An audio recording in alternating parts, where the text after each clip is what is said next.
Are you familiar with a Harvard study in 2018 comparing people in identical jobs, the Massachusetts Bay Transit Authority, in which men took 83% more overtime hours than women and took 48% fewer unpaid workers off?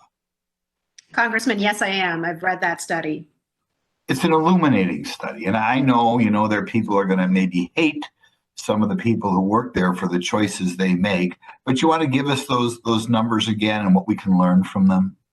Well, I don't have it off the top of my head or in front of me, but just overall, some of the trends we saw, women tended to drive during the daytime rather than during the evening for their own security. Women chose to do longer trips rather than men doing shorter trips, and women just, their choices around, when they're working and the flexibility, they really scheduled it. They weren't working as much on the weekends and particularly overnight during those peak moments when obviously for everyone who's ever taken Uber, you can certainly earn a little bit more from all those partiers and club goers. So, I think women are prioritizing flexibility, but also in that case, they're prioritizing their own safety and security. Right. And men in that study, correct, took 83% of the overtime hours. So whatever reason, both on the same job, men were more likely to grab overtime, right? Yes. And so if we did a study of people in identical position, running the buses or subways or whatever we have in Massachusetts there, you looked at that, you would say we have a problem. Some people would say we have a problem there. With men making more money than women, even though women have made that choice and men have made that choice. It seems like some of the other witnesses hate people for that, and it seems like they want to make it against the law to make those choices. What do you think about the idea that it should almost be against the law, or there's something horrible about women not wanting overtime? Should we have to force the women to take the overtime, or how should we have to deal with that? Well, frankly, I think it's paternalistic, frankly, to tell a woman what she should do, tell a woman what hours she should be driving. And just to clarify, excuse me, for a moment, I was thinking of a study related to women and men in the Uber driving ride sharing world, and you were referring to mass transit bus drivers. And I've read that study as well, and I do think that there are some similarities, as you'd pointed out.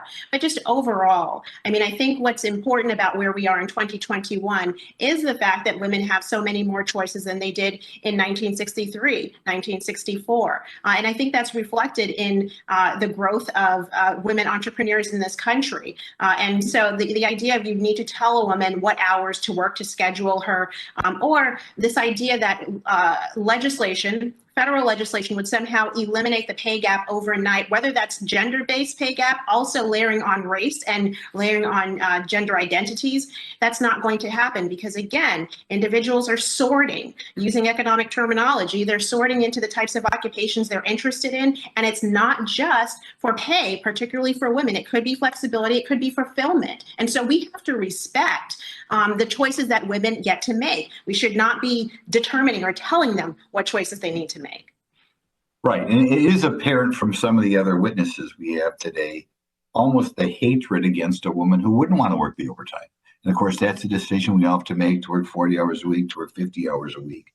In the end, do you think maybe other witnesses up here are going to have to work to the point where women are going to have no choice but to work overtime because they want in the future these studies to show men and women making identical amounts? Is that a danger out there? I would hope not. Perhaps it is a danger. I don't think so because people are making choices for themselves. I don't think that it's possible. What I do think you're going to see is that when corporations, for example, are penalized for some sort of pay gap that's based on these misleading statistics, these just raw numbers, they will make decisions, HR decisions, to say, well, I'm not going to negotiate with you as an individual for what you want. I don't want to have the government come down on me and bring the hammer. So we've got to be careful that federal law does not backfire on women in the workforce. Right. I could see the day in which a company would say, you've got to work overtime because I've got to make the form work out right for these diversity bureaucrats. Thank you for your answers, and thank you for giving me a couple extra seconds.